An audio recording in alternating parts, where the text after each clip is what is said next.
Morning light crept through the estate as the billionaire moved softly down the hall toward his room. Something felt wrong before he even reached the door. The air was off. A muted sound. A presence where there should have been none. He stopped cold, fingers pausing inches from a handle, pulse rising as unease slipped into the calm of dawn. The door eased open, and his breath caught. Cash was everywhere, neatly stacked, spread out in bold, careless piles that should never have existed outside a vault. Fortunes he guarded with obsession now sat naked in plain sight, daring him to believe his eyes. Then he saw her. A young girl in a spotless uniform sat at the table, calmly sorting bills. No rush, no panic. Her hands moved with practiced precision, counting with the ease of someone who had done this many times before. The contrast was jarring. His world was tilting, yet she remained perfectly steady. Sunlight traced her focused face, making it feel as though she belonged in that room, as though this was her rightful place. But logic refused to cooperate. Nothing about this made sense. Before we continue, tell us in the comments what time it is and where you are watching from. Don't forget to like and subscribe. Let's get back to our story. He stepped forward, dread settling heavily on his chest. This was not a mistake, not a misunderstanding. Her posture carried no fear. Her calm spoke of intent. He tightened his grip on the door as the truth landed. She was not lost. She was here on purpose. Slowly, she looked up. Her gaze locked onto his, unflinching, prepared, as if she had been waiting for this exact second. And in that moment, he understood that the money was the least of his problems. Whatever brought her into his sanctuary carried a secret far more dangerous than theft. Her pen stopped halfway through the air, but her fingers never loosened. She did not flinch. She calculated. The money around her stood like a wall, stacks placed with careful intent, forming an order he sensed but could not yet understand. When he moved closer, a quiet warning rose inside him, telling him that one wrong step could trigger something far more dangerous than anger. Her composure unsettled him. Panic would have been easier to face. Fear would have made sense. But this calm suggested access, awareness, information she should never have had. When she finally spoke, her voice was gentle yet unyielding, carrying a weight that did not belong to someone so young. "I hope you do not mind," she said, turning another bundle with ease. "Your system was inefficient, so I corrected it." His breath caught. No one knew his codes. No one touched his reserves without permission. Yet she handled the cash with the familiarity of ownership. A chill crept through him as he realized nothing was gone. Not a single bill. Only the comfort he once trusted had vanished completely. Her uniform revealed nothing. Plain, unmarked. A service outfit that matched no staff, no contract, no memory he could reach for reassurance. He glanced toward the hallway. Empty. Silent. This was not coincidence. She had chosen this moment, sealed it off, trapped him inside it. As she returned to counting, understanding settled in. She had not come to take. She had come to expose. He tried to speak, but his voice failed him. The room felt heavier than words. His eyes followed her hands, steady and exact, each motion deliberate, too controlled to be impulsive. Sunlight framed her figure, warm and soft, yet it clashed sharply with the cold precision she radiated. She lined up another stack, adjusting each bill with care, as though assembling a structure he never knew existed. "This is not random," he said quietly, fear cracking the authority he was known for.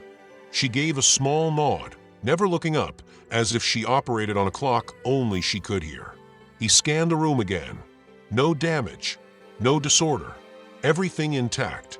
Everything except his certainty. "Why are you here?" he asked, tension tightening his voice. She answered with a faint smile. Her silence pressed in harder than any explanation, stretching the moment until it felt like something unseen was moving closer, step by step. She pushed a thin envelope across the table. It felt harmless in size, yet it carried a weight that pressed heavily into the air. He paused, knowing that touching it would pull him past a point of no return. When he finally reached out, Her eyes sharpened, a silent signal that whatever lay inside would reshape his reality. His hand shook as he opened it. A single page slipped free, handwritten, unfamiliar, but the opening line struck with brutal force. "You are being watched." The words were clean and intentional, written with a patience that crawled across his skin. The girl studied him closely, face calm, detached, as though this reaction had already played out in her mind.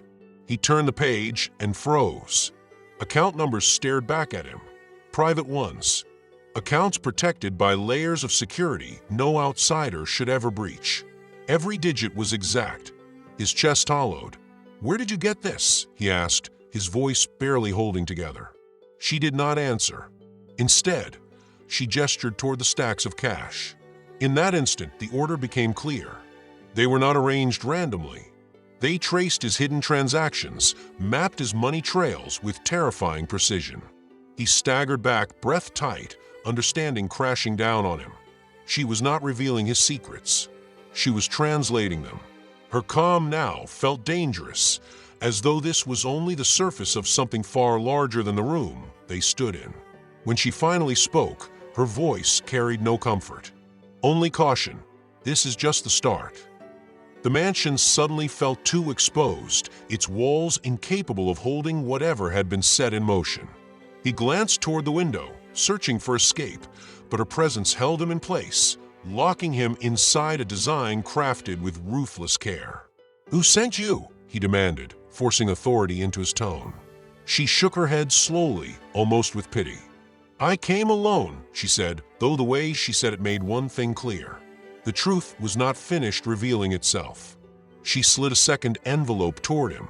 This one was heavier, thicker, sealed with a symbol he prayed he would never see again. Cold rushed through him as recognition hit instantly. It was a mark from a chapter of his life he had buried beneath money, influence, and time. Her eyes never left his face. She was not testing a theory. She knew exactly what it meant. He ripped it open. Photographs spilled out. Dates, records, timelines, choices he made long before her name ever existed. Every page resurrected moments he had erased with ruthless care. The evidence was not scattered. It was organized, clean, precise. She leaned forward, voice steady and unmovable. "You assumed the past disappeared," she said, "but someone kept the records." The room seemed to close in as he realized she was not here to negotiate. She was here to strip away the version of himself the world believed in. And in that tightening silence, the truth settled. She did not know some of it. She knew all of it. He backed away, but there was nowhere to hide. Every corner of the room felt contaminated by what she had revealed.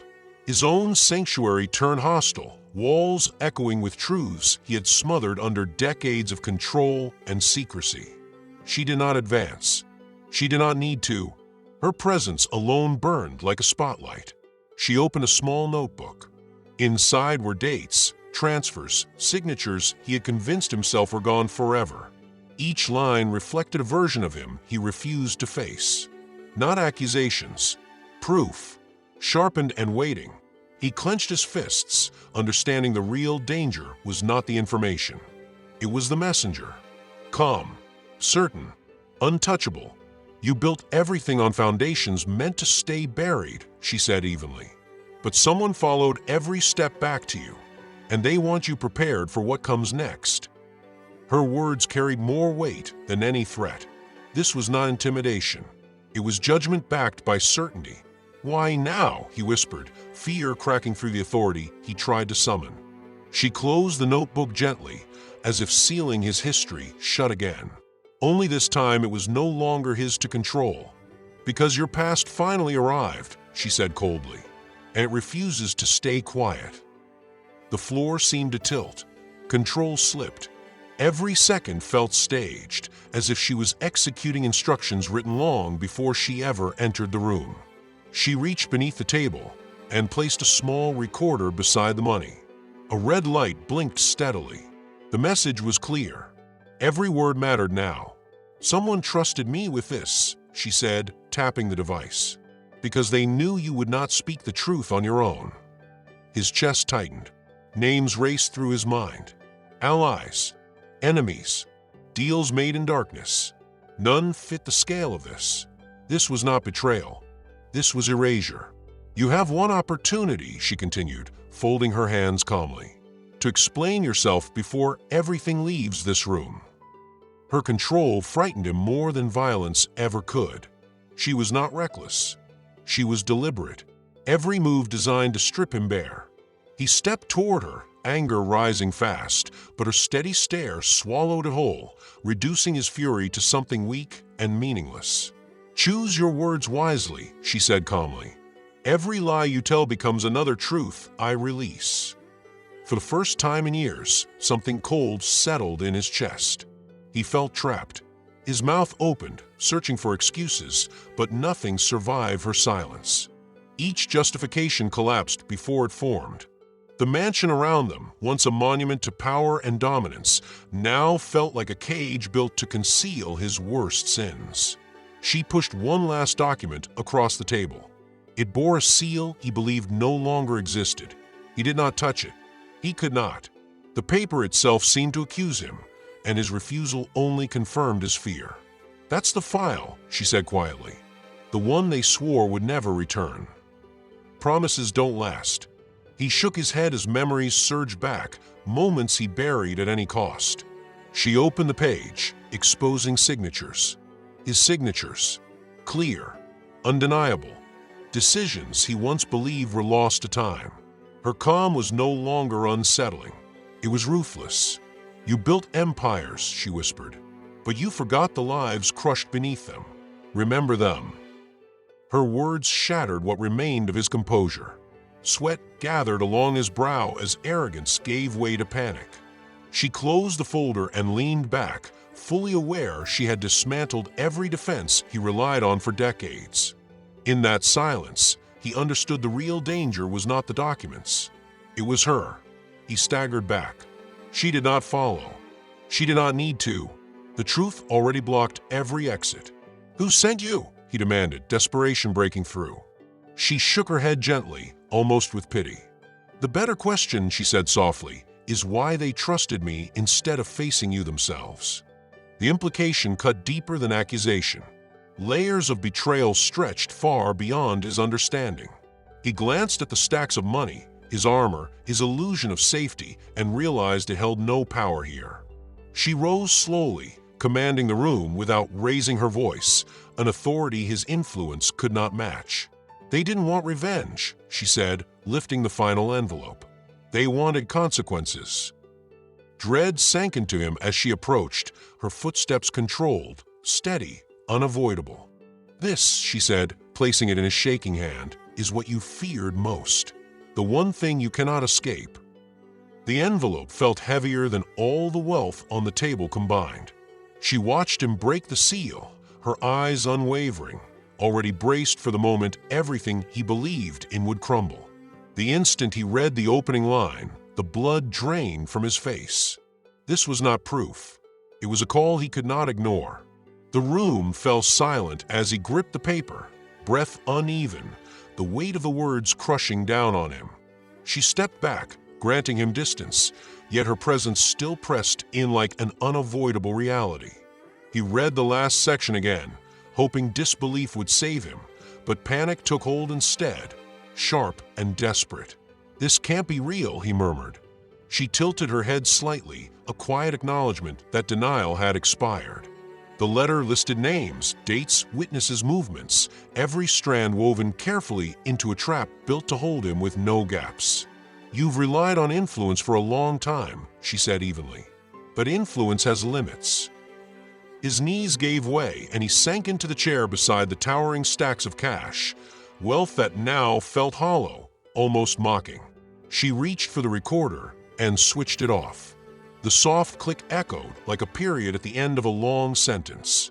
"My part is finished," she said, gathering her papers. "What happens next no longer belongs to me." She moved toward the exit with quiet certainty, leaving him motionless in the wreckage of a life that once felt untouchable. At the doorway, she paused just long enough to deliver one final truth.